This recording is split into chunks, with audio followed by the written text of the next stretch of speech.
Today we're going to be covering some important information regarding cryptocurrency. I've seen within the last few months or years, cryptocurrency have been booming. And to be honest, if you are not in the cryptocurrency world, then you are going to be leaving behind multiple millions to yourself. Because what I see it as is it's a good investment that you can make towards your financial success. So what's going to happen is that today we are going to be looking at what actually is cryptocurrency. How do you even get to be involved into cryptocurrency? We're going to be looking at things such as like who actually did create cryptocurrency, and as well what is a crypto exchange. And from there, we're going to be taking it over into how you can also become a part of that. But let us cover this whole topic, and we want to be starting first at what actually is cryptocurrency.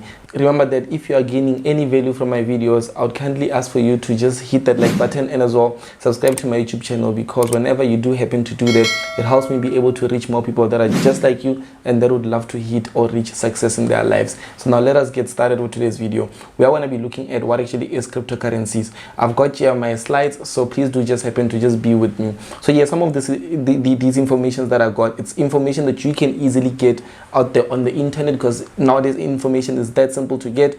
But I understand that maybe with me I'm explaining some stuff, maybe it's going to be a bit more easier, because yes, I'll be using the information that I got, but I'll be explaining a bit more better, because you can get that information, but if you don't understand that information, then it's useless at the end. So yeah, let us do that. I want you guys to be able to understand it. So what actually is cryptocurrency? Cryptocurrency is a digital payment system that doesn't rely on banks to verify transactions. It's a peer-to-peer system that can enable anyone anywhere to send and receive payments. Instead of being physical money carried around and exchanged in the real world, cryptocurrency payments exist purely as digital entries to an online database describing specific transactions. When you transfer cryptocurrency funds, the transactions are recorded in a public ledger.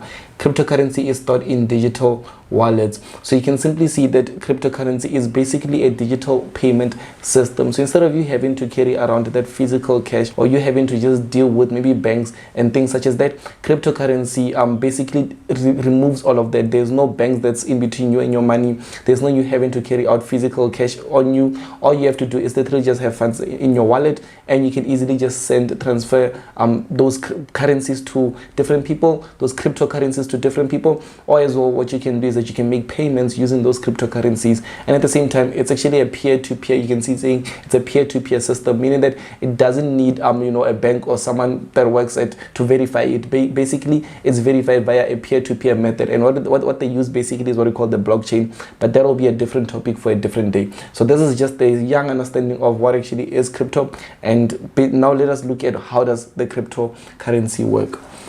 Cryptocurrencies run on a distributed public ledger called blockchain. A record of all, remember we did mention the blockchain, a record of all transactions updated and held by currency holders.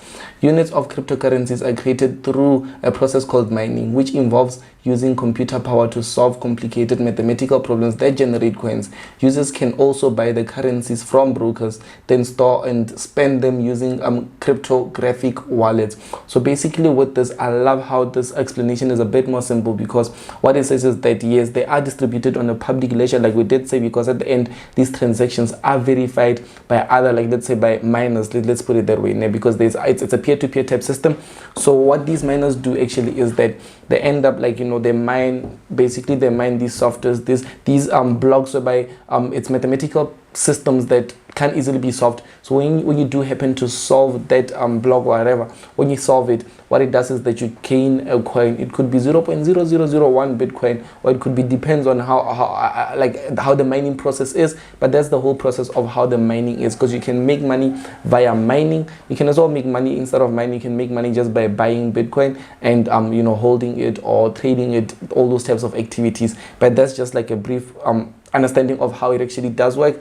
But units of crypto, yes, we did mention that they are called mining, which involves computer power, solve complicated mathematical problems that generate coins.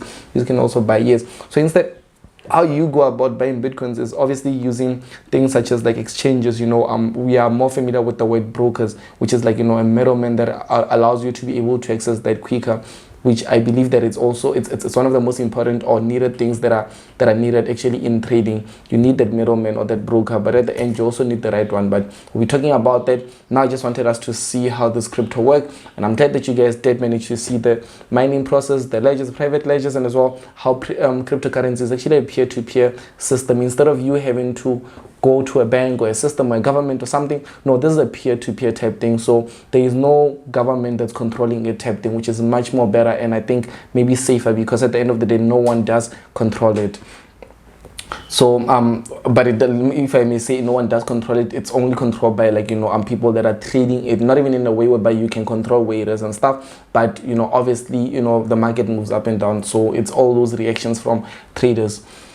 Okay, so we actually did create crypto. So I want us to just speak a bit more about this so you understand.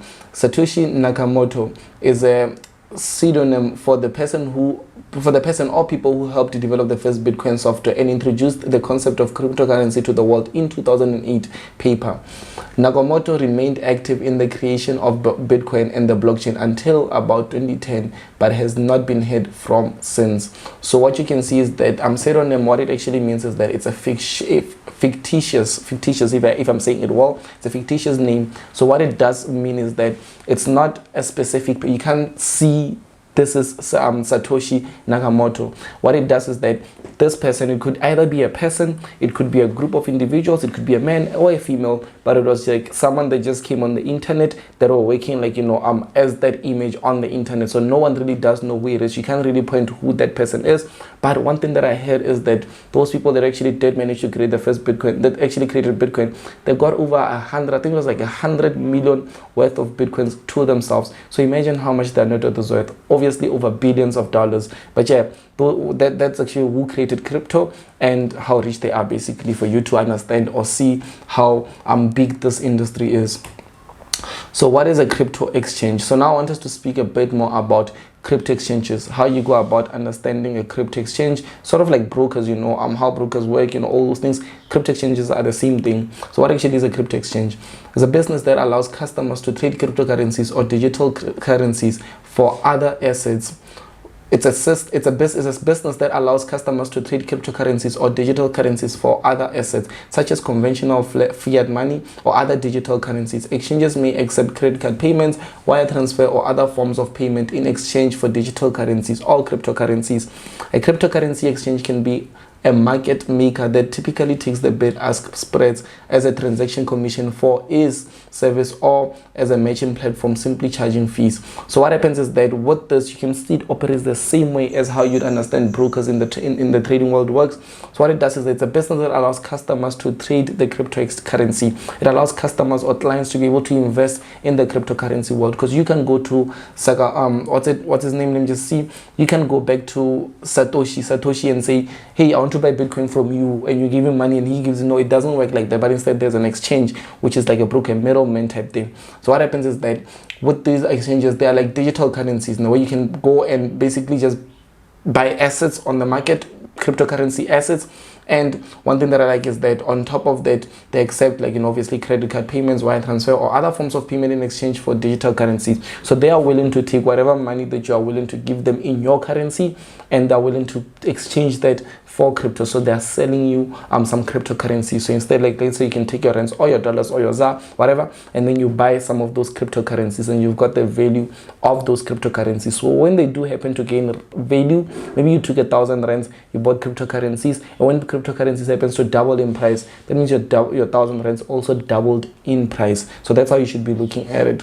And a cryptocurrency exchange can be a market maker. So what this does is that, obviously, with being a broker, there's some brokers that can actually trade against you or be market makers in terms of believing that you are not going to be making profit. So what they instead do is that they trade against you type thing, or they can manipulate the market, or they can actually decide how the market is moving for them. You understand? So that's how they can go about. But as well, you can see that it's either they can make money in their way as exchanges, or typically takes the bid and ask. So also what they do is that they can okay, so being the market maker is basically them being able to take the bid and ask spreads as a transaction commission for a service. So what they do is that the difference between the bid and ask, the difference between the buying and selling. Remember, this is a peer-to-peer, but there's a difference between buying and selling. Find out that I'm buying it at 13 rands and you are selling it at 13 rands, let's put it that way. But between that, there'll be sort of like a spread, sort of like a young price that's maybe 2 points in terms of pips, or something similar to that, like maybe a few cents,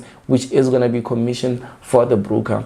And on top of that, other brokers, it's either they can make money via that, or others, as you can see, it's saying as a merchant platform, simply charges fees. So there could be like transactional fees, withdrawal fees, deposit fees, all types of fees, which is why it is very important of you to know which cryptocurrency you are going to be trading with, or which crypto exchange you are going to be trading with. So what's going to happen is that, how do you get started? We're going to be speaking about how you can get started. And one thing that I like about this is that I do not just want to be telling you guys about how to get started, but as well I actually want to show you guys how you can actually go into the CoinMarketCap platform and be able to spot some of these exchanges. And as well, I'm going to be showing you guys one exchange that I've decided that I'm going to be working with moving forward, and I'll also be showing you guys some of their stats on the CoinMarketCap platform. So let me just bring it this side. I've got it right here. So all you have to do is just CoinMarketCap.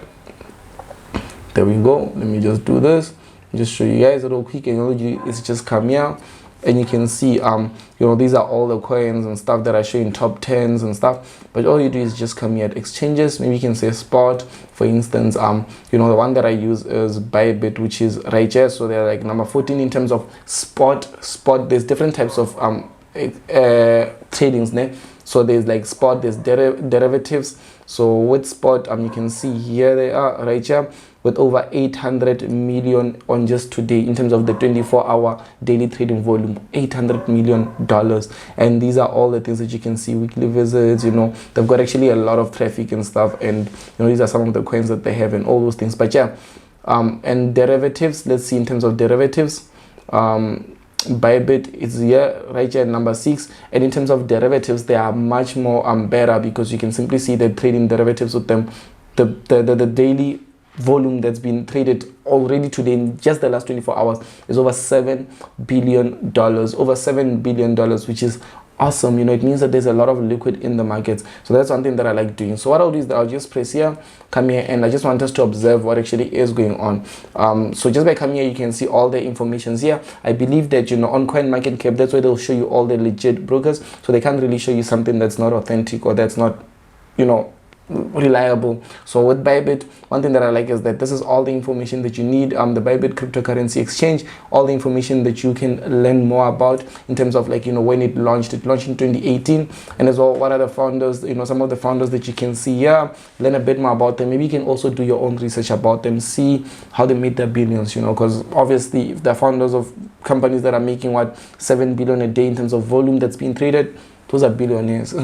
And when did Bybit launch? Okay, yes, you can see here, and all the information that you actually need, the coins that they have, the restricted countries, and you can see it's only a few restricted countries here, and some of the fees, because remember I did mention fees, so you can see some of the fees that and how they actually go about taking these fees. But obviously you don't want me to be speaking more, because you are ready and you're like, okay, all the information that you told me about cryptocurrency, I love it, I'm interested, I want to get started. How do I go about that? So what I'll do is that I'll just make sure that I leave the link in the description, where all you have to do is that you can just come up, press on the link, register, get your account, and once you've got your account set up, you can fund with as little as any amount, $10. So even say you've tested out with $10 on your side. Once you funded with $10, see how, get used to the system, on which the next videos that are coming, I'm going to be showing you more of that. But play around with that, just take a look at it, play around with the platform, so when you do happen to have more videos in the future, you are going to be learning so much from it. But I'm excited that you did get to have this information about crypto, how it works, and how you can actually take advantage of it. On the next videos, you're going to be seeing us go directly in the platforms, taking trades, executing, funding our accounts, and as well withdrawing some of the profits that we made. I'll see you guys on the next YouTube video. It's a boy, this one Mutupi.